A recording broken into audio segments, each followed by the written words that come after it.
राजस्थान कांग्रेस के वरिष्ठ नेता रामेश्वर डूडी का 62 वर्ष की उम्र में निधन हो गया। 2023 के विधानसभा चुनाव से कुछ महीनों पहले हुए ब्रेन स्ट्रोक के कारण करीब 2 साल तक डूडी कोमा में रहे और आखिर 4 अक्टूबर को उन्होंने अंतिम सांस ली। लेकिन डूडी की छवि जीवन भर किसान नेता के रूप में रही, खासकर उस दौर में जब वे बीकानेर से लोकसभा सांसद थे। तब उन्होंने किसानों की समस्याओं को संसद में उठाया।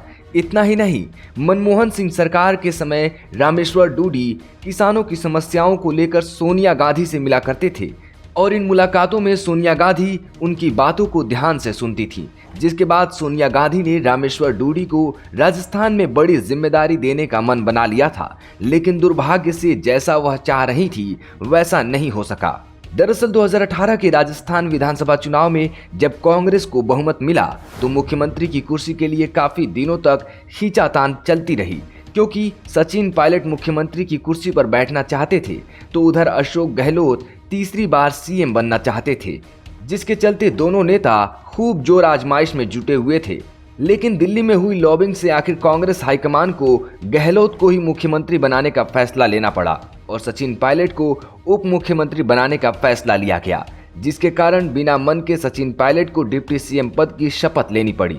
लेकिन सीएम पद के लिए खींचतान सचिन पायलट की तरफ से लगातार जारी रही और आखिरकार जुलाई 2020 में सचिन पायलट अपने समर्थकों के साथ मानेसर चले गए, जिसके चलते गहलोत सरकार संकट में आ गई थी।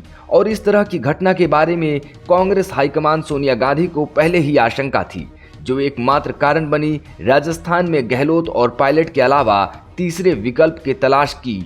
और ये कोई और नहीं बल्कि राजस्थान के दिग्गज किसान और जाट नेता रामेश्वर डूडी थे। दरअसल राजस्थान कांग्रेस में अशोक गहलोत और सचिन पायलट के बीच जो 36 का सियासी आंकड़ा था, उसके बारे में पार्टी हाईकमान अच्छी तरह से वाकिफ था। साथ ही सोनिया गांधी और बड़े नेताओं को इस बात का पता था कि सीएम की कुर्सी हासिल करने के लिए गहलोत और पायलट किसी भी हद तक जा सकते हैं।